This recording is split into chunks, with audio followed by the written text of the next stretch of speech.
Gareth scored and hovered around the pitch, triumphantly. Agrius smiled to himself and raced off after him. Gareth was faster on the broom, but Agrius's arm was stronger. Agrius was also better at bluffing, pretending to aim at one hoop, but throwing the quaffle through another. Agrius caught up with Gareth and performed a barrel roll broom trick. Gareth answered by using his broom as a surfboard, achieving a balanced surf stance. Gareth surfed through the air across the whole length of the pitch and back to where Agrius was. I wish you knew how to surf. It's fun, said Gareth, flexing a bit.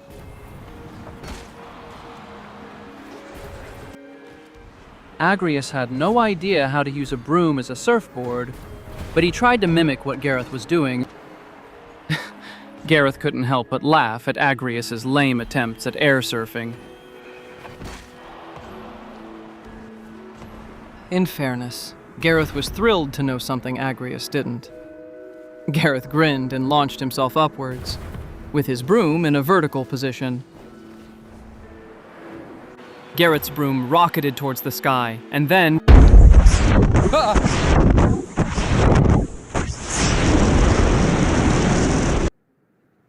It happened so fast. Agrius could barely process it.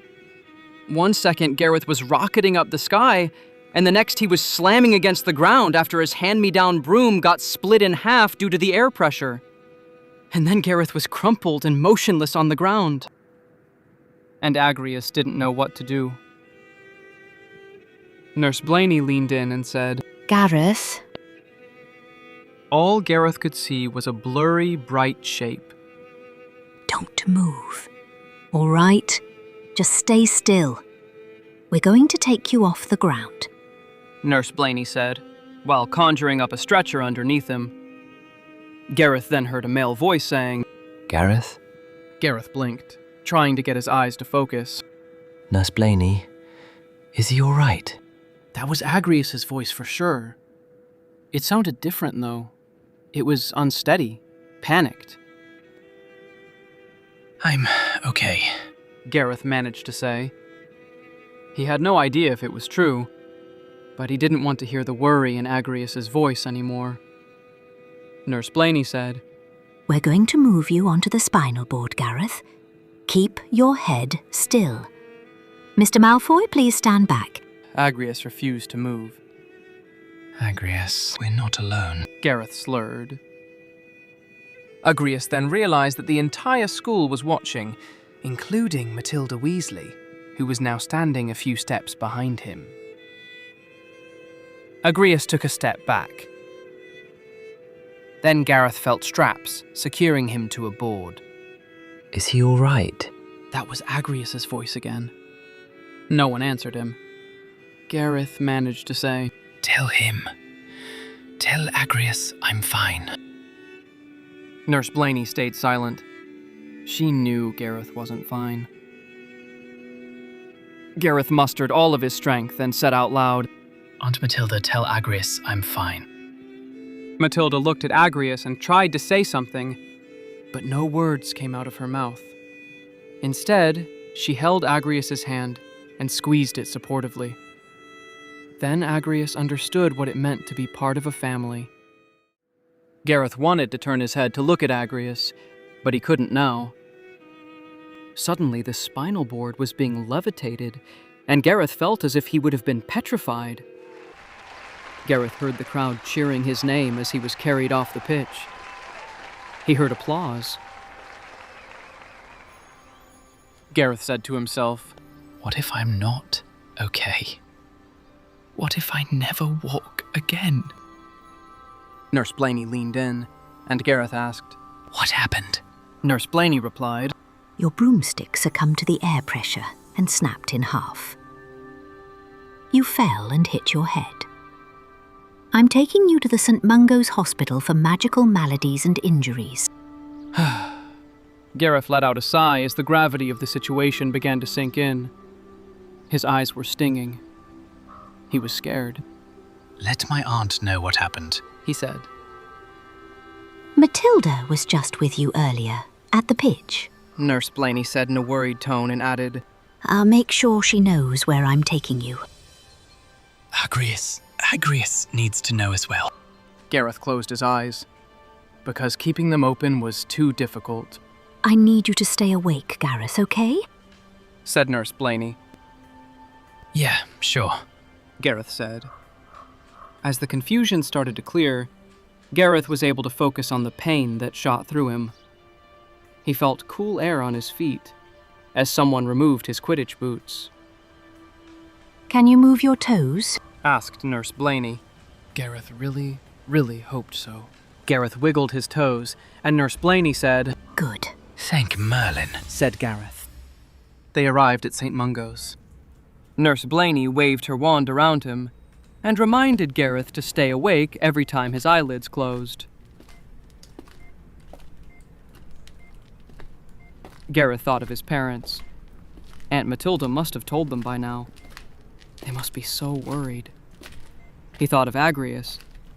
He wished Agrius was here by his side. He wished Agrius would have seen him successfully wiggling his toes. Gareth's vision was blurry again, but this time it was because of the tears that had formed in his eyes. Gareth couldn't remember if the Quidditch match was over before the accident happened, but he was sure he scored before he started celebrating mid-air with his broom tricks. Gryffindor had been winning. What if I can't play in the playoffs? He said to himself.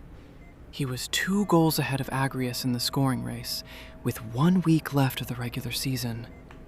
He could kiss that lead goodbye. Nurse Blaney said, Gareth, I need you to keep your eyes open, okay? Sorry, Nurse Blaney, said Gareth. Agrius had to wait until morning before he could go to the hospital. He couldn't sleep that night. He spent the whole night sick with worry. He couldn't close his eyes without seeing Gareth's unmoving body on the ground. He was at St. Mungo's before they'd even opened the ward for visits.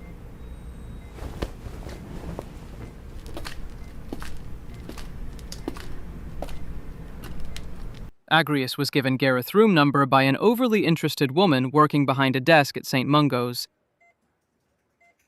She seemed to be impressed at Agrius's display of sportsmanship. The door was slightly open. The room was, to Agrius's relief, otherwise empty. Agrius walked in. Agrius, Gareth said with a huge smile. He had his left arm in a sling. Hi. Agrius said awkwardly. I just needed... are you... I'm okay. Gareth said, and smiled shyly.